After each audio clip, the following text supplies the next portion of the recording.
दुनिया छोटी लगती है, लेकिन इसके अंदर छुपी खूबसूरती बेपनाह है।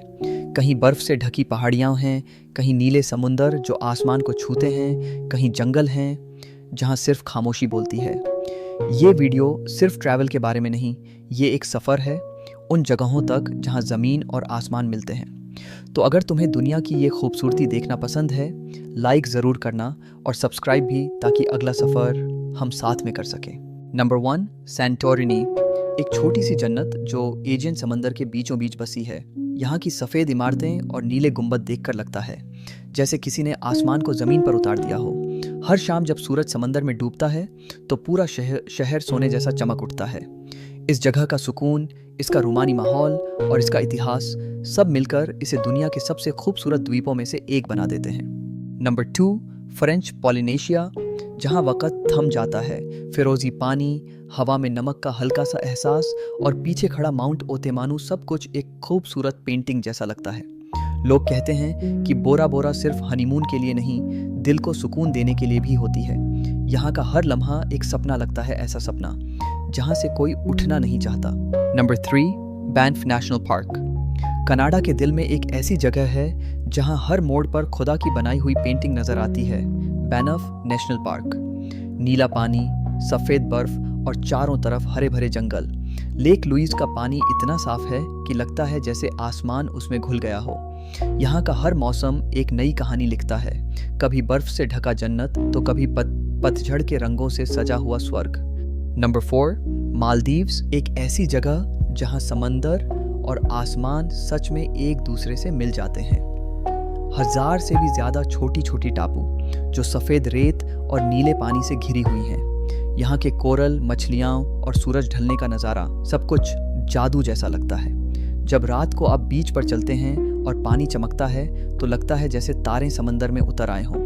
नंबर 5, एंडीज़ पहाड़ियों के बीच छुपा हुआ एक रहस्य, माचू पिच्चू। इनका सभ्यता का ये शहर सदियों तक दुनिया से छुपा रहा और जब मिला तो पूरी दुनिया हैरान रह गई। इतनी ऊंची पहाड़ियों पर बिना किसी मशीन के इतनी बेहतरीन इमारतें बनाना, ये इंसानियत का एक कमाल है। यहाँ खड़े होकर ऐसा महसूस होता है जैसे वक़्त थम गया हो और सिर्फ हवा, पहाड़ और पुरानी कहानियाँ जिंदा हों। संख्या 6, बाली, ये सिर्फ एक टापू नहीं, एक एहसास है। यहाँ के हरे धान के खेत, पुराने मंदिर और समुंदर के किनारे सब मिलकर एक खूबसूरत तालमेल बनाते हैं, जहाँ नेचर और रूहानियत दोनों साथ चलते हैं। उबुद के जंगल, उलवातू की ऊंची चट्टानें और कंघू के सूरज ढलते नज़ारे, हर जगह का अपना अलग जादू है। बाली को सिर्फ आंखों से नहीं देखा जाता, ये दिल से महसूस किया जाता है। नंबर 7, स्विस ऑल्प्स, जहाँ हर सुबह किसी पोस्ट कार्ड जैसी लगती है। बर्फ से ढकी ऊंची पहाड़ियाँ, नीचे नीली झील और दूर एक छोटी सी ट्रेन गुजरती हुई जैसे किसी सपने का नज़ारा हो। यहाँ का सुकून दुनिया के किसी भी शहर में नहीं मिलता। स्विस लोग कहते हैं यहाँ खूबसूरती सिर्फ देखी नहीं जाती, और सच में वो बिल्कुल सही कहते हैं। नंबर 8, सेरेंगेटी, अफ्रीका का दिल, यहाँ ज़िंदगी अपनी असली सूरत में नज़र आती है। हज़ारों जानवर, खुला आसमान और वो आज़ादी जो सिर्फ जंगल में महसूस होती है। जब सूरज उगता है और सारी धरती सोने जैसी चमक उठती है, तब समझ आता है कि नेचर का असली कायदा क्या है, जिंदा रहना लेकिन खूबसूरती के साथ। नंबर 9, क्योटो, जापान की रूह, जब चेरी ब्लॉसम्स खिलते हैं तो पूरा शहर गुलाबी रंग में रंग जाता है। पुराने मंदिर, समुराई की कहानियाँ और बांस के जंगल सब मिलकर एक ऐसी दुनिया बनाते हैं जो वक्त से परे है। यहाँ आकर इंसान को मॉडर्न दुनिया से थोड़ा ब्रेक मिलता है और अपने अंदर का सुकून वापस।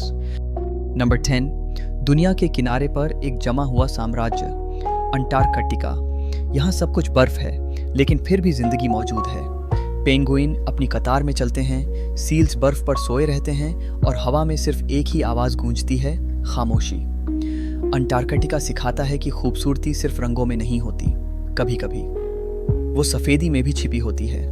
हमारी दुनिया सिर्फ जिंदा रहने की जगह नहीं, ये एक कलाकारी है।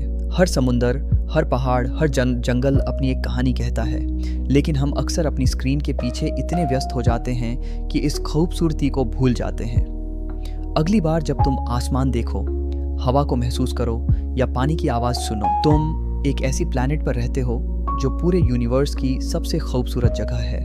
ये है हमारी दुनिया, ये है हमारा घर, ये है अर्थ।